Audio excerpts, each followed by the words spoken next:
mata lang say ay gini Forak ni lode nangilong seva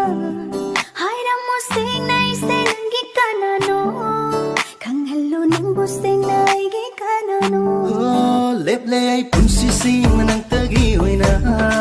Laining le thawai su nangi nanakta Lai hodre kari su ay gini haiba Laire nang tabu toy na sonduna